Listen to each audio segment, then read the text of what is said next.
CNBC TV 18 celebrates International Women's Day.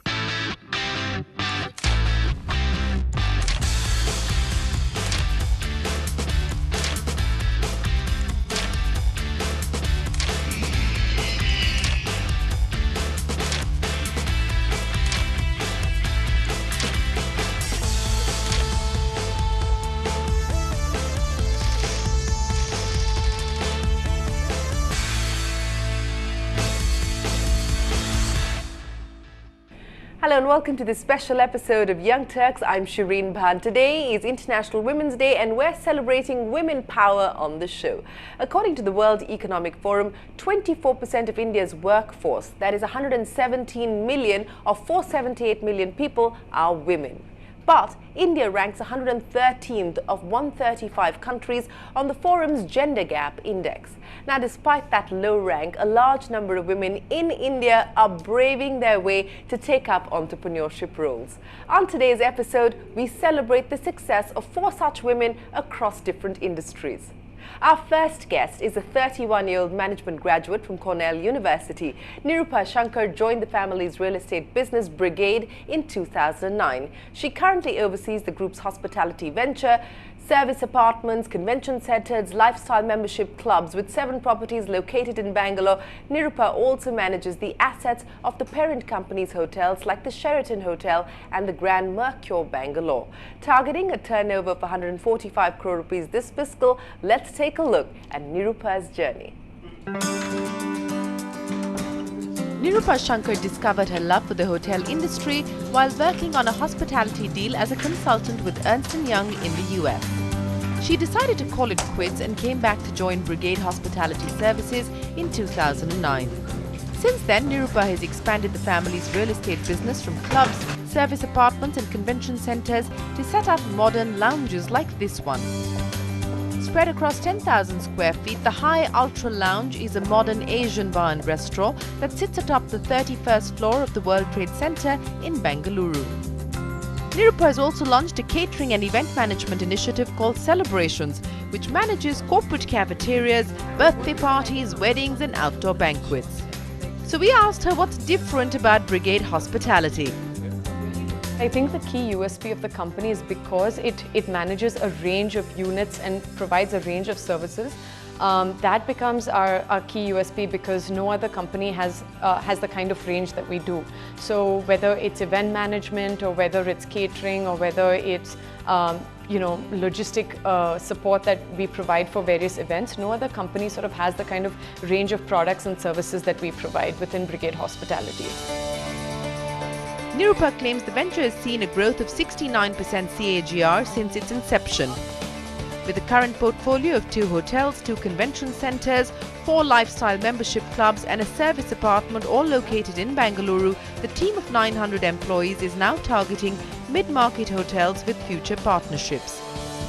Nirupa now has 7 hotel projects that are under various stages of development. Currently, we have 2 5-star hotels. We are planning to do a couple of more 5-star hotels. But by and large, we recently signed an MOU with Intercontinental Hotel Group for 10 Holiday Inn Expresses. And this is to be built across South India as of now. And basically, the Holiday Inn Express model sort of targets the mid-market traveler.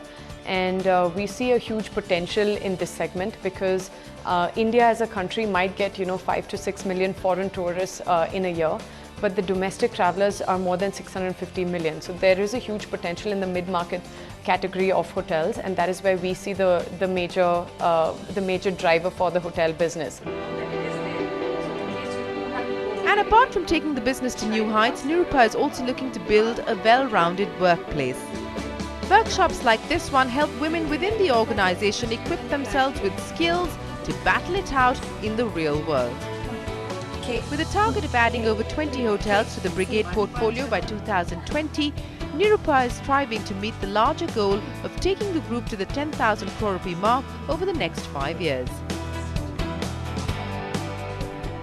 Nirupa, here's wishing you the very best of luck. A study done by New York-based Catalyst, a non-profit organization which aims to expand opportunities for women and business, reveals that India's high-potential women in technology aim high but earn less, and the gender gap results in women getting fewer opportunities for advancement than men. Our next guest is one woman who aimed high as she decided to step down from her corporate career in the travel space to become a tech entrepreneur. 32-year-old Nidhi Verma launched a personal tour guide mobile application last year called Guido. The app provides a personal tour guide of world-famous monuments like the Taj Mahal, the Colosseum, the Eiffel Tower and even the Angkor Wat. The app has seen over 15,000 downloads in its beta period and is priced at $1.99, giving users a lifetime membership to this community. Let's take a look at how Nidhi manages to make your smartphone smarter with Guido. Having worked with major international airlines for the past 14 years, Mumbai-based Nidhi Verma decided to take her passion for travel and transform it into a startup. It was while on a trip to Paris that Nidhi came up with the idea for Guido. Nidhi realized language was a barrier to truly absorb and understand the culture of the places one visits. And so she decided to create a mobile app to bridge that gap. Guido helps users get rid of the hassle of hiring a tour guide by providing a personal audiovisual travel guide to world-famous monuments. The team claims that the app provides highly researched content and offers a step-by-step tour where a user can see the sites along with historical details and the like. Since the success of Guido, there has been a lot of new startups in this space from the past 2 and 3 months. What differentiates Guido from the others is that Guido at the core is a very innovative driven technology product. We have implemented augmented reality and GPS location based automatic audio guides. In fact, our engineers are also researching the GDK files for Google Glass.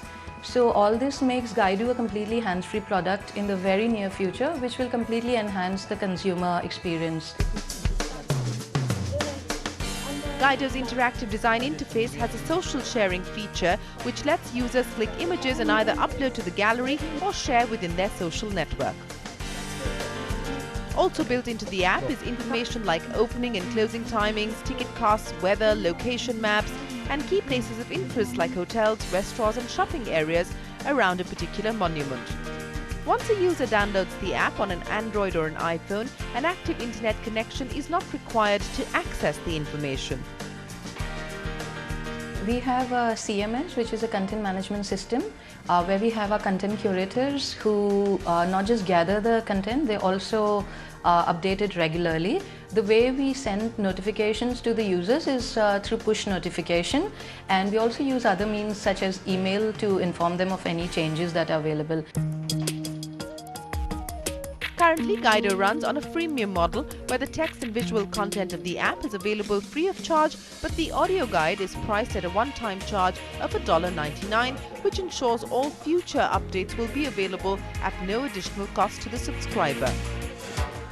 Guido has clocked about 40,000 downloads across various platforms of iOS, Android and Windows. Out of these, 1% are paid downloads.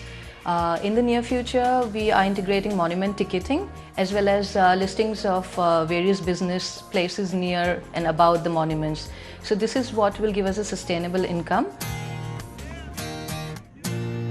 Going forward, Nidhi wants to add audiovisual tour guides for over 300 monuments and tourist attractions around the world. With plans to make the content available in 9 international languages, Nidhi is targeting revenues of $2 million through app sales and product sales in the next 2 years. Nidhi, more power to you and best of luck with your future plans. On that note, it's time for another break here on the Young Turks Women's Day special.